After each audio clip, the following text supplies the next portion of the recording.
Ang pelikula ay nag-umpisa noong taong 1974 at ipinakikilala tayo kay isang lalaking nagngangalang Marty Bronson na nagpapatakbo ng Sunny Vista Motel kasama ang kanyang dalawang anak.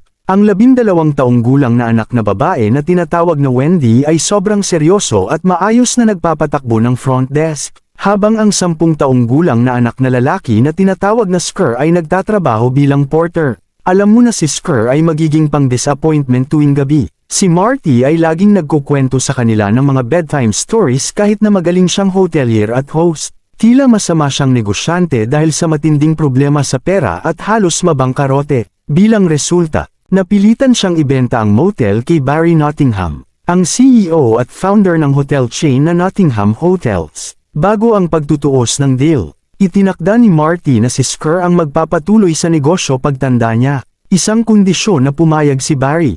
Alam mo na sisirain ni Skur yun. Sa mga susunod na taon, binago ni Barry ang maliit na pamilyang negosyo na ito at ginawang luxury hotel na may pangalang Sunny Vista Nottingham. Gayunpaman, si Skur ay nanatili bilang masigasig na repairman ng hotel dahil parang nakalimutan na ni Barry ang kanyang pangako. Tama ka, Barry. Sa isang social event, inihayag ni Barry ang kanyang plano na isara ang kasalukuyang hotel at itayo ang mas malaki pang tinatawag na Sunny Vista Mega Nottingham. Para dito, inihalal niya si Kendall Duncan bilang hinaharap na manager, lalo na't si Kendall ay nakikipag-date sa anak ni Barry na si Violet. Pagkatapos ng trabaho, bumisita si Skur sa bahay ng kanyang kapatid na si Wendy para sa kaarawan ng kanyang pamangkin. Mukhang 4 na taon na ang nakalilipas mula nang huli silang magkita at nag-divorce si Wendy sa pagitan ng mga ito. Bumati si Skur sa kanyang pamangkin na si Patrick at si Bobby at nagbigay ng regalo na puno ng mga item mula sa hotel. Wala para kay Patrick. Maya-maya pagkatapos nito, tinawag ni Wendy si Skur sa labas para sa isang pribadong usapan. Ibinahagi niya na ang paaralan kung saan siya ang principal ay magsasara, kaya't kinakailangan niyang maglakbay patungo sa Arizona para sa mga job interview. Dahil dito, hiningi niya kay Skur na alagaan ang kanyang mga anak ng ilang araw. Una, tumanggi si Skur dahil sa kanyang kawalan ng silbi. Ngunit sa huli, pumayag nang malaman niyang si Jill, ang co-teacher ni Wendy, ang magmamano-obra sa araw na yon. Habang nasa kusina ng hotel, nakipag-usap si Skur sa kanyang matalik na kaibigan na si Mickey na nagtatanong kung bakit hindi niya hinamon ang posisyon bilang leader ng bagong hotel. Sinabi rin ni Mickey kay Skur na maaaring kunin lahat ni Kendall mula sa kanya. Noong sandaling yon, tumanggap si Skur ng tawag mula kay Jill na nagpapaalala sa kanya ng kanyang shift bilang tagabantay ng mga bata sa gabi. Si Skur, na halos makalimutan ito, nagmamadali pa uwi habang iniwan ni Jill ang kanyang trabaho. Tinulungan ni Skur ang 2 bata na matulog, ngunit hilingin nila ng bedtime story bago siya umalis. Bilang tugon, binasa niya ang mga available na storybooks, ngunit wala siyang nakita na sapat na maganda. Dahil dito, nagpasya siyang lumikha ng kanyang sariling kwento. Sa kanyang improvised na kwento, ginampanan niya ang kanyang sarili bilang Surfix Out, isang hindi pinagpala at hindi pinansin na magsasaka sa isang medieval fantasy realm na hindi makatarungan ang pagtrato sa kanya para sa promosyon. Ang kaharian ay umiidolo kay Butkies, isang piksyon na kahalintulad ni Kendall. Ang iba pang karakter sa kwento ay kinabibilangan ni Mickey bilang Freer Fred, ang mga bata bilang Stinky at Smelly, at si Jill bilang isang guro na si Rena. Sa buong kwento, nagdagdag ang mga bata ng kanilang sariling mga bahagi, tulad ng pagbibigay ng hari kay Sir Fix-a-Lot ng pagkakataon na patunayan ang sarili at isang sorpresa na ulan ng gumball sa dulo tagumpay at maraming gumballs. At si Skur ay nasa paraiso. Kinabukasan, nagluluto si Skur ng almusal para sa mga bata nang tumanggap siya ng tawag mula sa assistant ni Barry na nagtatawag sa kanya upang ayusin ang TV ni Barry. Hindi kayang iwanan ng mga bata mag-isa, kaya dinala niya sila sa hotel. Doon, nakakita siya ng si Violet at humiling na bantayan ng mga bata habang inaayos ang TV ng kanyang ama. Pagkatapos nito, umakyat siya sa itaas kung saan nakaupo si Barry sa dilim. Binuksan ni Skur ang ilaw, ngunit sinite siya ni Barry na naniniwala na dama-dami ang mikrobyo sa liwanag. Habang inaayos ang telebisyon, sinubukan ni Skur magkaroon ng usapan tungkol sa bagong hotel. At doon ay ipinakita ni Barry ang isang nakatagong tema, rock and roll. Skur pamuna na may ibang hotel na gumagamit na ng tema na yon. Nang marinig ito, tinawag ni Barry si Kendall at pinagsabihan siya. Sa sandaling ito, Iniaalok niya kay Skrr ang pagkakataon na patunayan ang sarili. Kung makakapagbigay siya ng mas magandang tema, iaalok niya sa kanya ang pagiging manager ng bagong hotel. Papalitan si Kendall. Mayroon akong tema para sa'yo, sabi ni Skrr. Balls. Sa pagdating ni Jill sa hotel upang kunin si Patrick at Bobby para sa paaralan, si Skrr ay nagmamaneho pa uwi nang biglang salubungin ng isang ulan ng gumballs mula sa itaas. Nangyari ito dahil sa isang aksidente ng gumball truck sa isang overpass. Ang naunang bedtime story ay tila naging totoo, ngunit inidismiss ito ni Skrr bilang isang simpleng kaso ng kawalang katiyakan. Gabing yon, inidrop ni Jill ang mga bata sa hotel room ni Skrr para sa night shift. Habang umaalis siya, tinanong niya ang mga bata kung may kakaibang nangyari sa kanila. Kahit ipinakita pa niya ang ilang gumballs, ngunit hindi naiintindihan ng mga bata kung ano ang ibig sabihin niya. Tigilan mo na ang pag-usap tungkol sa mga bola, Dad. Nakakakilabot, sabi nila. Pagkatapos nito, pumunta sila para sa hapunan at dumating si Mickey na may daladalang masarap na hamburgers. Natuwa ang mga bata na unang kumakain ng hamburger at masarap ito para sa kanila. Ngunit nagpasya silang hindi ito sabihin sa kanilang ina dahil hindi ito pinapayagan bago matulog. Binuo ni Skrr ang isang bagong kwento. Ngayon naman may sentro sa isang western theme. Sa kwento, iniisip niya ang kanyang sarili bilang isang cowboy na nais ng bagong kabayo para mapabuti ang kanyang kapalaran. Humingi siya ng pinakamagandang kabayo sa isang Native American chief. At ang bumulaga ay isang Ferrari. Isang maliwanag na pula kabayo na nagdulot ng pagtataka sa cowboy. Libreng ibinigay ito sa kanya ng chief. Gusto na ni Skrr tapusin ang kwento. Ngunit hindi kontento ang mga bata kaya't nagdagdag sila ng iba't ibang eksena. Sa kwento, nakakakita ang cowboy ng isang damsel in distress at iniligtas ito mula sa masamang tao. Sa pagtatapos, parang mananakaw ng halik ang cowboy, ngunit isang galit na dwarf ang sumipa sa kanya. Dito nagtapos ang kwento ng mga bata at natulog sila ng gabing yon. Sa mismong gabi, bumisita si Skrr sa isang showroom ng Ferrari at tinitigan ang isang pulang kotse. Ngunit biglang lumapit sa kanya ang isang Native American na lalaki. Natuwa si Skrr sa kanyang pagdating dahil iniisip niyang ang kanyang kwento ay tila nagiging totoo. Ngunit niloko siya ng lalaki at ninakaw ang kanyang pataka. Nang malungkot na umuwi si Skrr, napansin niya si Violet na napapaligiran ng mga paparazzi sa daan. Tinulungan niya ang babae at tinakat ang mga makulit na photographer. At tulad ng sa kwento, parang ibibigay ni Violet sa kanya ang halik. Ngunit isang galit na dwarf ang sumira sa sandali. Pagkatapos nyon, nagpasya si Violet na umalis at doon na pagtanto ni Skrr ang kanyang pula Ferrari. Maliit na iniisip niyang para sa kanya yon. Ngunit umalis si Violet nang ito'y nakatayo doon. Nagpapansin na hindi totoo ang kanyang iniisip. Napagtanto niya na ang mga karagdagang ideya ng mga bata sa kwento ang nagiging totoo. Sa susunod na umaga, dumating si Jill sa hotel at kinuha ang mga bata para sa paaralan. Kaunti pagkatapos na umalis sila, lumapit si Kendall kay Skrr at ipinaalala sa kanya ang maintenance work. Pinayuhan din siya na iwasan si Violet dahil hindi magiging maganda ang kahihinatnan ng kanyang iniisip na pagitan sa kanilang dalawa. Bilang sagot, inirerekomenda ni Skrr na bantayan ang kanyang tono dahil plano niyang panatilihing kasama si Kendall kapag siya na ang namamahala sa bagong hotel. Sa pagdaan ng gabi, inidrop ni Jill ang mga bata sa hotel room ni Skrr para sa night shift. Sa pag-akyat sa kanila sa rooftop ng hotel para mag-relax sa magandang paligid, tinanong ng mga bata kung babalik pa ang kanilang ama. Wala si Skrr na maisagot dito, ngunit itinatagumpay niya ang mga bata na ang kanilang ina,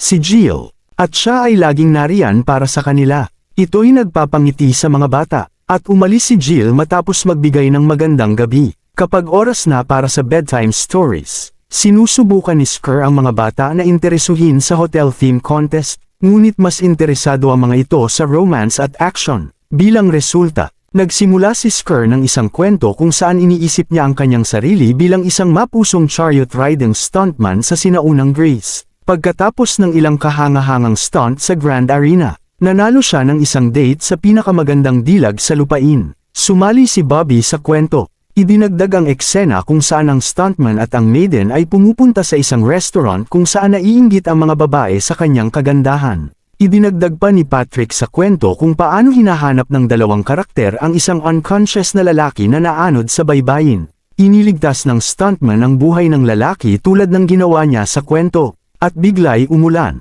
Kaya't naghanap sila ng pagsilungan sa isang kuweba kung saan naroroon si Abraham Lincoln. Dahil dito, nagmamadali si Skrr na ituloy ang kwento ngunit hindi ito maintindihan ng mga bata.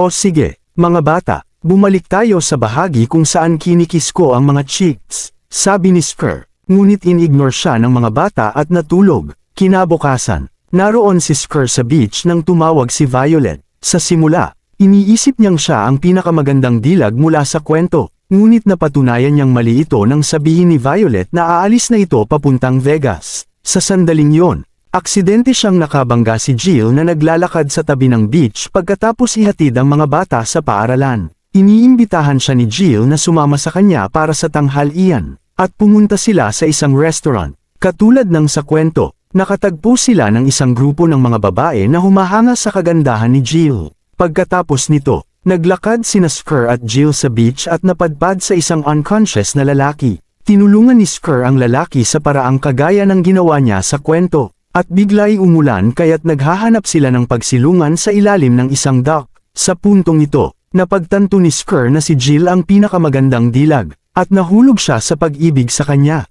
Ngunit sa oras na ito'y maghalikan sila. Naalala niya ang bahagi ni Abraham Lincoln sa kwento, kaya't umiwas si Skrr at ilang saglit pagkatapos ay bumagsak ang isang crossing sa ilalim ng dock. Napatawa si Jill na pagkatapos ay naglakad palayo. Ang eksena ay itinuloy sa susunod na gabi kung saan tinanong si Skrr ni Mickey tungkol sa estratehiya niya para sa business presentation kinabukasan. Ipinaliwanag ni Skrr na ito ay nakasalalay sa bedtime story ngayon. Lumabas na ito ay ang huling gabi ni Skrr sa mga bata dahil si Wendy ay babalik na kinabukasan. Sa kanyang huling kwento, isinalaysay ni Skrr ang isang space-themed tale kung saan ang kanyang karakter ay naglalaban-laban kay Kendall para maging leader ng planeta. Dahil nasa space, naisip ni Patrick na dapat magsalita si Skrr na parang alien. At matapos ang matinding laban, ang karakter ni Skrr ay nagwagi. MCKM, sigaw niya. At inaakala niyang magiging perfect ending ito. Ngunit hindi pa tapos ang mga bata at naisipan nilang ilagay ang karakter ni Skrr sa ilalim ng apoy pamamagitan ng isang fireball. Naguguluhan si Skrr at hiniling sa mga bata na baguhin ang ending. Ngunit natulog na ang mga ito.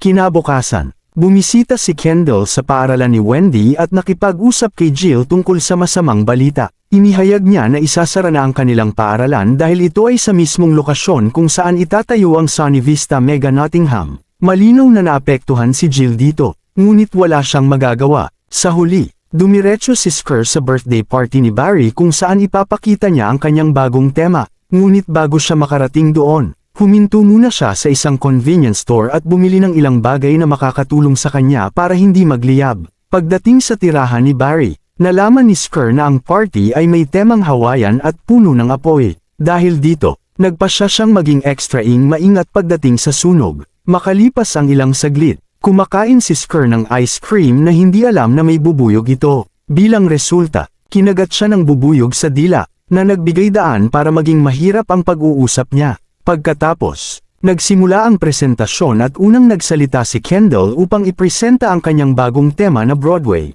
Sa pagdating ng pagkakataon ni Skrr, nagsimula siyang magsalita ng walang kabuluhan. Ngunit swerte at nandyan si Mickey upang isali ng kanyang sinasabi. Matapos marinig ang dalawang presentasyon, tila naantig si Barry sa taimtim na pagsasalita ni Skrr at sa huli ay iniluklok siya bilang bagong manager.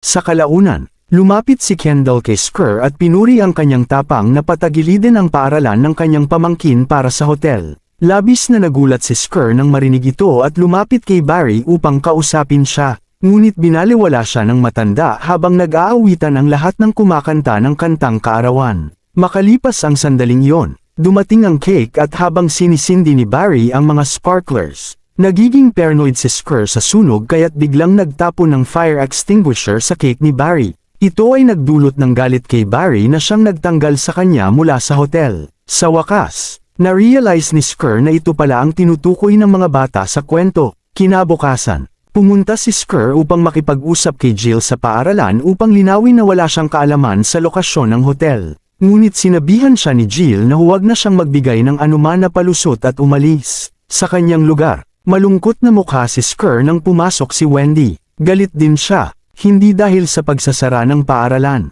kundi dahil tinuruan niya ang kanyang mga anak na wala raw happy endings. Hinihikayat siya ni Wendy na huwag mawala ng pag-asa tulad ng pag-asa niya noong kabataan niya.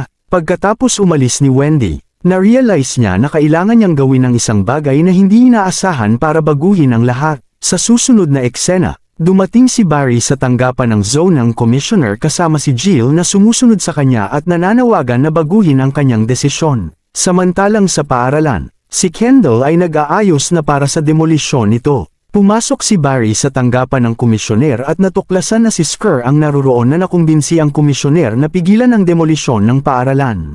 Ipinapakita ito ni Barry na galit, ngunit may alternatibong lokasyon si Skur na may tanawin ng beach para sa bagong hotel. Agad itong nagbago ng mood ni Barry dahil mas nahanap niya itong mas kaakit-akit. Kung sana'y ganun kadali, nagulat si Jill na isang simpleng pagpapakita ni Skur ang nag-ayos ng lahat. Pagkatapos, nag-aalanganin si Skur sa harap ng school habang iniinda ang posibilidad na tuluyan ng mapinsala ang school. Paminsang lumampas. Pumasok si Skur at inanunsyo na mananatili ang paaralan at nabago ang lokasyon ng bagong hotel.